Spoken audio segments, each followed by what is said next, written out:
মহিলারা তালিমে যাওয়া ভালো কিনা? মহিলাদের বড় তালিম হলো ঘরে। কোথায়? আসতে কইছেন, ঘরে। স্বামীর খেদমত, ছেলে মেয়ের দায়িত্ব, ঘরে রান্না বান্না করা, স্বামীর সংসার পাহারা দেওয়া, এটা হলো মহিলাদের জন্য ফরজ। এটা কি? নিজের ইজ্জতের হেফাজত করা, লজ্জাস্থানের হেফাজত করা, ঘরে পর্দা করা, স্বামীর সংসারের পাহারা দেওয়া, তার ছেলে মেয়ের দায়িত্ব পালন করা, এটা হলো মহিলাদের উপরে কি? ফরজ। আর বাইরে যেয়া তালিম করা, এটা হলো ছোট্ট খাট্ট নফল। নফল বলি নাই, ছোট্ট খাট্ট নফল। তো কোনটা বেশি জরুরি? কিন্তু ইদানিং কিছু মহিলা বাইরেছে, স্বামীর খেদমতের খবর নাই, ছেলে মেয়ের দায়িত্ব নাই, লেখাপড়া নাই, সকালবেলা নাস্তা বানানো নাই, বিকালবেলা স্বামীর জন্য রান্না নাই, উনি তালিম কইরা জান্নাতে যাইতে চায়। আছে না? এরপরে আরো সমস্যা আছে। এই মহিলা নিজে তো নিজের তালিমের নামে নিজের ঘরের দায়িত্ব পালন করেই না, যেই ঘরে যায় ঢুকছে ওই ঘরের লোকদেরকে দায়িত্ব পালন করতে দেয় না। এই ইসলাম মহিলাদের উপরে দেয় নাই। আপনার স্বামী সবার আগে। রাসূলুল্লাহ সাল্লাল্লাহু আলাইহি সাল্লাম বলেছেন, নারী আল্লাহ ছাড়া কাউকে যদি সেজদা করা জায়েজ থাকতো, নারীদেরকে বলতাম তারা যেন তাদের স্বামীদেরকে সেজদা করে। সুতরাং মহিলারা বাইরে যেয়ে তালিম দেওয়ার চাইতে কোটি কোটি গুণ বড় ফরজ হলো ঘরের ভিতরে দায়িত্ব পালন করবে।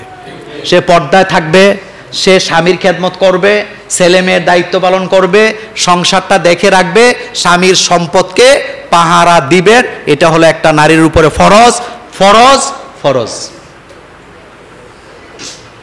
ইজা সাল্লাত খামসাহা ওয়া সামাত শাহরাহা ওয়া আহসানাত ফারজাহা ওয়া আতাত বালাহা ফাআদখালাহুল্লাহুল জান্নাহ। আল্লাহ পাক বলেন, যেই নারী তার ঘর পাহারা দিবে, লজ্জাস্থানের হেফাজত করবে, স্বামীর সম্পদ পাহারাদার হবে, স্বামীর খেদমত করবে, 5 ওয়াক্ত নামাজ আদায় করবে, রমজানে রোজা রাখবে, আল্লাহ বলেন আমার দায়িত্ব ওই মহিলাকে জান্নাত দিয়ে দেব। তালিম করেন মাঝে মধ্যে নিজের ঘরে, কোনো অসুবিধা নাই, সেটা অল্প সময়ের জন্য। কিন্তু ডেলি বাইরে যাইতে হবে, ব্যাগ কান্দে লইয়া ঘুরতে হবে, এটা নারীদের জন্য কি হবে না? জায়েজ হবে না। শেষ কথা, পা লেগে গেলে সালাম করা ভালো কিনা, এটা হলো হিন্দুয়ানা একটা সংস্কৃতি। আমি দেখছি অনেকের সাথে পা লেগে যায় না, ইচ্ছা করে তো আর কেউ লাগায় না, লাগলে দেখি যে সালাম করা শুরু করে। এটা জায়েজ নাই, এটা হারাম, এটা শিরিক। তো লাগলে কি বলবেন? আফওয়ান, অথবা আপনি বলবেন লেগে গেছে। আর আপনি যে আনফরচুনেট লাগছে এটা উনিও কি বুঝে, কারণ ইচ্ছা করে কেউ কেউ পা লাগায়, চলতে গেলে লাগতেই পারে। তবে আপনার গায়ে যদি কারো পাও অসতর্কতার কারণে লেগে যায়, আপনি মনে কষ্ট নিয়েন না, এটা নেওয়ার মতো কিছু নাই, নেওয়ার মতো। তবে সালাম করা যাবে না। এখানে আদবের মধ্যে অনেকগুলো শিরিক ঢুকছে। 1 নাম্বার শিরিক হলো কারোর সাথে কারো পা লাগলে সালাম করা, এটা শিরক। এটা কি? 2 নাম্বার, মুরব্বীরা বসে আছে অনেক ই কইরা, তো যাওয়ার সময় পাও এমনি হাত এমনি দিয়ে মাথা এভাবে যায় না, এটা শিরক। আপনি সোজা হয়ে যাবেন। মাথা নিচু করে যাওয়া শিরক, এটা আদব না। আদব হলো মাথা সোজা করে যাওয়া। খালিদ বিন ওয়ালিদ রাসূল সাল্লাল্লাহু আলাইহি ওয়াসাল্লামের কি সাহাবা, কোন যুদ্ধে পরাজয় বরণ, কোন যুদ্ধে হারে না, এক কথা শেষ।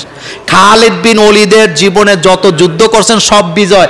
আরো মজার কথা আছে, কাফেররা সাক্ষী দিছে, এই খালিদ বিন ওয়ালিদ যখন যুদ্ধের ময়দানে তরবারি ঘুরাতেন, আমাদের কাছে মনে হতো যেন একটা তরবারির চতুর্পাশে হাজার হাজার তরবারি ঘুরতেছে।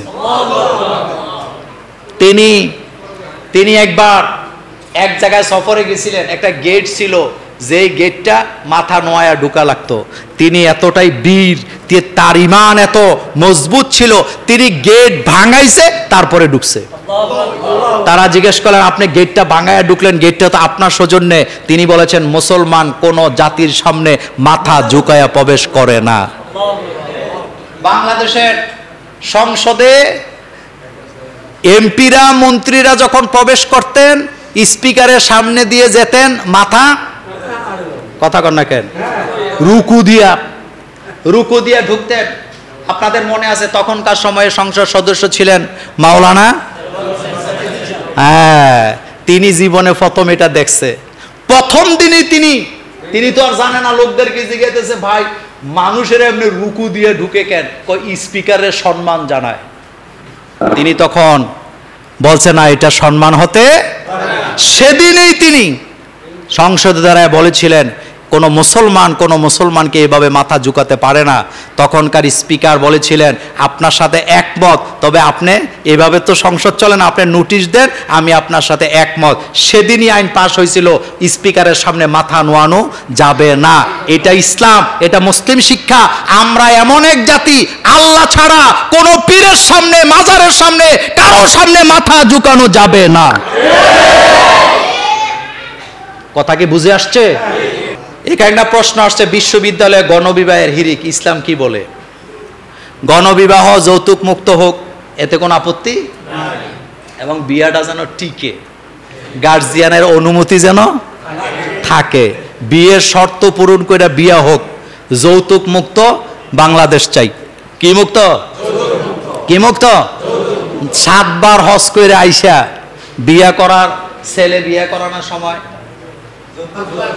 যৌতুক খায় না, এরকমের লোক জুমুরে নাই। মসজিদের আগ কাতারে নামাজ পড়ে, কিন্তু ছেলে বিয়ে করানোর সময় কি লাগবে, এরকমের মন মানসিকতার লোক নাই। তো লাভ কি? বিল্ডিং বানায় 6 রুমের, ফার্নিচার কিনে না। কথা কি ঠিক? কি কিনে না?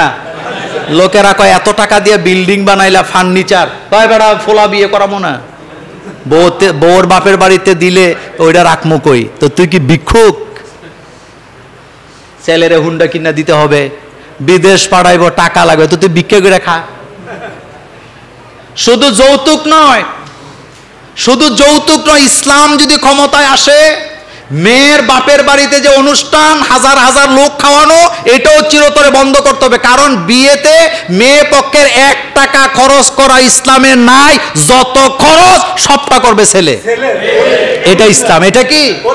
আর এখন কয়শো খাওয়াইবেন বলে কিনা? ইসলামে মেয়ের বাড়িতে 10 টাকা খরচ করার কোনো বিধান নাই। এটা যৌতুকের চেয়ে আরো জঘন্য, এটা হলো ডাকাতি। গণবিবাহ হোক, যৌতুক ছাড়া হোক, গার্জিয়ানের অনুমতি হোক, এবং শর্ত মেনে হোক। বিয়ের যে শর্ত আছে আমাদের কোনো আপত্তি নাই, কিন্তু হুজুকে বাঙালি সুযোগ পেয়ে বিয়ে কইরা কয়দিন পরে যেন ছাইরা না দেয়। বিয়ে করার মানেই হলো ওই মহিলার মৃত্যু পর্যন্ত যত দায়িত্ব সব কোথায় নেয়া, কাঁধে নেয়া। এটা ভুলে গেলে চলবে না, এটা মাথায় রেখে তোমাকে বিয়ে করতে হবে। আল্লাহ আমাদেরকে বুঝার তৌফিক দান করুক। আসসালামু আলাইকুম ওয়া রাহমাতুল্লাহি ওয়া বারাকাতুহু।